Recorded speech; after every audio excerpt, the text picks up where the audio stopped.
పాకిస్తాన్లోని బలోచిస్తాన్ ప్రావిన్స్లో హింస చెలరేగింది.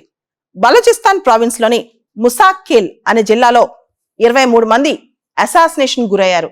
చాలా దారుణంగా. ఇంతటి హింస బలోచిస్తాన్లో ఎందుకు జరుగుతుంది? ఎవరు చంపేశారు వీళ్ళని? బలోచిస్తాన్లో మిలిటెంట్ గ్రూప్స్ ఉన్నాయి. ఒక ముఖ్యమైన group Baloch liberation army, BLA. వీళ్ళు మొత్తం హైవేస్ బ్లాక్ చేసేసారు. బలోచిస్తాన్కి వచ్చే హైవేస్, ట్రక్స్, బస్సులు మొత్తం చెక్ చేశారు. అందరి ID కార్డులు చెక్ చేశారు.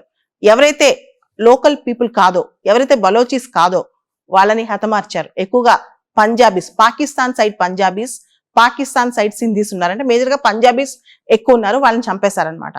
ఎందుకు బలోచిస్తాన్లో ఇలా హతమారుస్తున్నారు? రెగ్యులర్ గా జరుగుతూనే ఉన్నాయి. ఏప్రిల్లో కూడా బస్సును ఆపేసి బస్సులో ID కార్డ్స్ చెక్ చేశారు. ఐడెంటిటీ ప్రూఫ్స్ అనమాట. ఎవరైతే లోకల్ పీపుల్ కాదో, అంటే బలోచ్ కానీ పస్తూన్స్ కానీ వీళ్ళు కాదో, మిగతా ప్రాంతాలు సింధీస్, పంజాబీస్ వీళ్ళందరినీ చంపేస్తున్నారు. పాకిస్తాన్ సైడ్ లో వీళ్ళందరినీ ఎందుకు చంపేస్తున్నారు ఈ బలోచీస్? ఇదే పెద్ద క్వశ్చన్. బలోచిస్తాన్ అనేది పాకిస్తాన్ లో అతిపెద్ద ప్రావిన్స్. పాకిస్తాన్ భూభాగంలో 44% బలోచిస్తాన్ ప్రావిన్సే ఉంది. ఈ బలోచిస్తాన్ ప్రావిన్స్ కి ఇరాన్, ఆఫ్ఘనిస్తాన్ బార్డర్స్ కూడా ఉన్నాయి. మనకు తెలుసు ఇరాన్ లో సుస్తాన్ బలోచిస్తాన్ బార్డరు, అదేవిధంగా ఆఫ్ఘనిస్తాన్, తాలిబాన్ కంట్రోల్ ఆఫ్ఘనిస్తాన్. అంటే ఎక్కడైతే కాన్ఫ్లిక్టింగ్ జోన్స్ ఉన్నాయో ఇవన్నీ కూడా బలోచిస్తాన్కి బార్డర్ లో ఉన్నాయి. అక్కడి నుంచి కూడా హైడౌట్స్ ఉన్నాయంట ఈ బలోచి మిలిటెంట్స్ కి. అంతేకాదు బలోచిస్తాన్కి అరేబియన్ సీ అవుట్లెట్ కూడా ఉంది. ఈ ప్రావిన్స్ కి అరేబియన్ సీ అవుట్లెట్ ఉంది. ఇదే ప్రావిన్స్ లో పాకిస్తాన్ ప్రెస్టీజియస్ గ్వాడార్ పోర్ట్ కూడా కడుతుంది. చైనా సహాయంతో గ్వాడార్ పోర్ట్ పాకిస్తాన్ తయారు చేసింది కదా, ఆ పోర్ట్ కూడా, ఈ నిర్మించిన పోర్ట్ కూడా ఇదే ప్రాంతంలో ఉందన్నమాట. సో ఇక్కడ క్వశ్చన్ ఏంటంటే, బలోచిస్తాన్ అనేది పాకిస్తాన్ లో పెద్ద టెరిటరీ, పెద్ద ప్రావిన్స్. అయితే ఇంత పెద్ద ప్రావిన్స్ ఉన్నా కానీ అక్కడ జనాభా, పాకిస్తాన్ జనాభా దాదాపు 241 మిలియన్ల జనాభా ఉన్నారు పాకిస్తాన్ లో. వాళ్ళలో 6% మాత్రమే బలోచిస్తాన్ లో నివసిస్తారు. వీళ్ళు కూడా చాలా పేదలు, అండర్ డెవలప్డ్. పాకిస్తాన్ మొత్తంలో కల్లా వెనకబడిన ప్రాంతం, బ్యాక్వర్డ్ ప్రాంతం ఏదైతే ఉందంటే అది బలోచిస్తాన్ మాత్రమే. బలోచిస్తాన్ లో మినరల్స్ చాలా ఎక్కువ ఉంటాయి, మైన్స్ చాలా ఎక్కువ ఉంటాయి. అంతేకాదు బలోచిస్తాన్ న్యాచురల్ రిసోర్స్ కానీ ఇవన్నీ చాలా అక్కడ బెస్ట్ గా ఉంటాయి.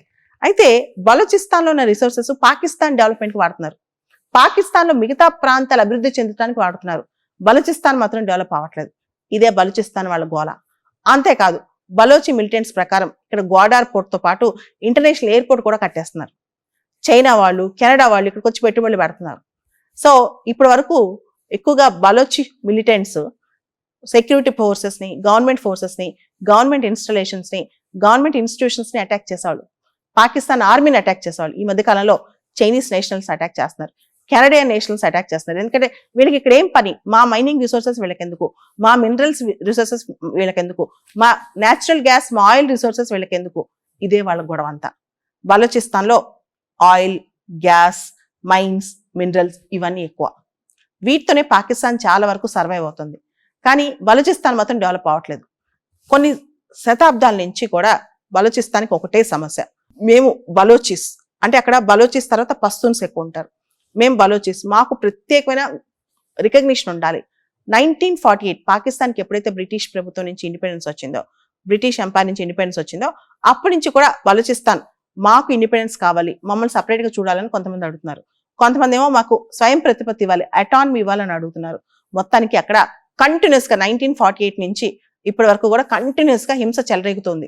అంతేకాదు బలోచిస్తాన్ ప్రావిన్స్ లో పాకిస్తాన్కి ఎప్పుడైతే జనరల్ ముషరఫ్, ఎవరైతే మిలిటరీ లీడర్, ఆయన పాకిస్తాన్ అధ్యక్షుడు అయ్యారో, ముషరఫ్ చాలా స్ట్రాంగ్ గా పాకిస్తాన్ లో బలోచిస్తాన్ మూవ్మెంట్స్ ని అణకొట్టాడు. కౌంటర్ ఇన్సర్జెన్సీ అంటే కొన్ని వందల మంది మిలిటెంట్స్ ఎత్తుకుపోయి టార్చర్ పెట్టడం, చంపటం. దాదాపు voice of Balochi missing persons అని ఒక డేటా ప్రకారం అయితే, అఫీషియల్ డేటా ప్రకారమే 7,000 మంది మిస్ అయిపోయారంట. కానీ పాకిస్తాన్ గవర్నమెంట్ మాత్రం బలోచి మిలిటెంట్స్ అరాచకం సృష్టిస్తున్నారు, వీళ్ళని ఉంచకూడదని చెప్పి పాకిస్తాన్ గవర్నమెంట్ అనుకుంటుంది. అంటే వాళ్ళ ఇన్సర్జెన్సీ, మిలిటెన్సీ బలోచి ప్రావిన్స్ వల్ల ఎక్కువ అవుతుందని. అయితే దీనికి ఇరాన్ నుంచి కొన్ని ప్రాంతాల నుంచి, ఆఫ్ఘనిస్తాన్ కొన్ని ప్రాంతాల నుంచి కూడా, ఎందుకంటే ఇక్కడ బార్డర్ ఏరియా కాబట్టి ఈ వల్నరబుల్ ఏరియాలో చాలా మంది అక్కడ సపోర్ట్ సిస్టమ్ కూడా వీళ్ళకు ఉందన్నమాట బలోచిస్తాన్కి. అయితే జనరల్ పర్వేజ్ ముషరఫ్ మాత్రం అప్పట్లో చాలా స్ట్రాంగ్ గా ఈ బలోచిస్తాన్ ఇన్సర్జెన్సీని అణకొట్టారు. అప్పట్లో నవాబ్ అక్బర్ ఖాన్ బుక్తి అని చెప్పి ఒక లీడర్ ఉండేవాడు బలోచిస్ కి, ఆయన చంపేశారు కూడా ఆ టైంలో. సో కంటిన్యూస్ గా గవర్నమెంట్ కి బలోచి మిలిటెంట్స్ కి మధ్య యుద్ధాలు జరుగుతూనే ఉంటాయి. వెస్టర్న్ కంట్రీస్ అమెరికా, యూకే ప్రకారం బలోచ్ లిబరేషన్ ఆర్గనైజేషన్ ఏదైతే ఉందో, బలోచ్ లిబరేషన్ ఆర్మీ BLA ఏదైతే ఉందో అది ఇన్సర్జెంట్ గ్రూప్, అంటే టెర్రరిస్ట్ ఆర్గనైజేషన్ గా అమెరికా, యూకే ఇలా వెస్టర్న్ కంట్రీస్ అని స్టాంప్ వేసాయి అనమాట. ఎందుకంటే ఇక్కడ వీళ్ళు చాలా టెర్రరిస్ట్ ఆర్గనైజేషన్స్ నడుపుతున్నారు. ఒక ఆర్గనైజేషన్ గా చాలా ఆర్గనైజేషన్స్ ఉన్నాయి. వీటి మధ్య కూడా గొడవలు అక్కడ ఉన్నాయన్నమాట. ఓవరాల్ వాళ్ళు ఏం కోరుకుంటున్నారు బలోచిస్ అంటే, మాకు పాకిస్తాన్ నుంచి కొంతమంది అయితే ఇండిపెండెన్స్ అడుగుతున్నారు, లేదు మాకు సపరేట్ ఐడెంటిటీ కావాలి, మా రిసోర్సెస్ మాకే కావాలి. ఇక్కడ కెనడియన్ కంపెనీస్కి ఏం పని, ఇక్కడ చైనా కంపెనీస్కి ఏం పని, అక్కడ ఇంటర్నేషనల్ ఎయిర్పోర్ట్ ఎందుకు కడుతున్నారు? కెనడాలోని ఒక మైనింగ్ కంపెనీ బారిక్ గోల్డ్ అనే కంపెనీ బలూచిస్తాన్ ప్రాంతంలో అతి పెద్ద మైనింగ్ ప్రాజెక్ట్ రెకో దిక్ అని చెప్పి చాలా పెద్ద మైనింగ్ ఏరియా అనమాట. గోల్డ్ ఇవన్నీ అక్కడ దొరుకుతాయి. ఆ ఏరియాలో 50% మైనింగ్ రైట్స్ ని తీసేసుకుంది. కెనడియన్స్ కి ఇక్కడ ఏం పని, చైనీస్ కి ఇక్కడ ఏం పని అని చెప్పి వాళ్ళ గొడవ. అంతేకాదు ఇక్కడ ఇంటర్నేషనల్ ఎయిర్పోర్ట్ ఎందుకు కడుతున్నారు, ఎందుకు మా రిసోర్సెస్ బయటకు తీసుకెళ్లిపోతున్నారు, ఎందుకు పాకిస్తాన్ మా రిసోర్సెస్ తో రిచ్ అవడానికి ట్రై చేస్తుంది, బలూచిస్తాన్ రిసోర్సెస్ బలూచిస్తాన్వే కదా, ఇవన్నీ అనమాట. అయితే పాకిస్తాన్ గవర్నమెంట్ మాత్రం అప్పుడప్పుడు ఇండియా పైన ఎలిగేషన్స్ వేస్తూ ఉంటుంది. ఇండియానే బలూచిస్తాన్ లో ఇన్సర్జెన్సీని ప్రమోట్ చేస్తుంది, ఇండియానే బలూచిస్తాన్ లో ఇన్సర్జెన్స్ సపోర్ట్ చేస్తుందని. ఇవన్నీ పక్కన పెడితే బలూచిస్తాన్ లో మిలిటెన్సీ, ఇన్సర్జెన్సీ, ఎక్స్ప్లాయిటేషన్, బలూచిస్తాన్ లో పేదల్ని పేదలుగానే ఉంచుతున్నారు. బలూచిస్తాన్ లో ఈ ఎక్స్ప్లాయిటేషన్ అనేది విపరీతంగా జరుగుతుంది.